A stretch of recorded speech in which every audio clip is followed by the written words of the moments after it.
So this study of applied gas dynamics, as I told you, it deals with the compressible flow phenomenon.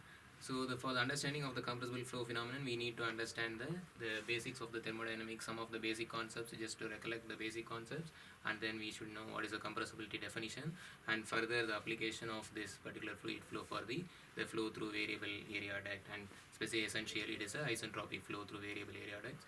So these are the things we are going to deal in this particular chapter. So as of the first chapter is concerned, so the basics of the thermodynamics. So the starting comes as the perfect gas. Okay, so what do we understand by a perfect gas? So a gas which behaves in a way that their specific heat of constant pressure and specific heat at constant volume are constant. Okay, if they are constant and where the intermolecular forces are neglected, so such a gas we call it as a perfect gas.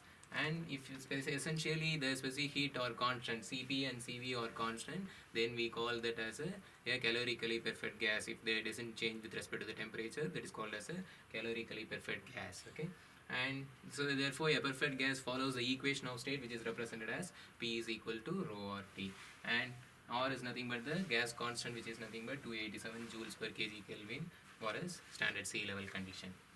Then further the basics of thermodynamics, from that we can define what is internal energy and enthalpy from the first law of thermodynamics. So the first law of thermodynamics given by the expression del Q plus del W is equal to dE, which is nothing but the work transfer plus heat transfer is nothing but equal to that of the change in internal energy. So as per the first law of thermodynamics, then the simplification of that is applied to that of in terms of the enthalpy can be written as H is equal to E plus PV, and where the E and H for a calorically perfect gas is a function of temperature only. So E is a function of temperature and H is also a function of temperature.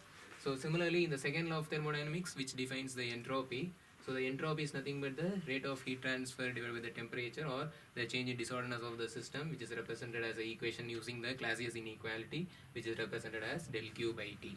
If based on the nature of the equality, there can be three different cases of fluid flow study. That is, one is a irreversible case, another one is a reversible case, and another one is called as a isentropic fluid flow.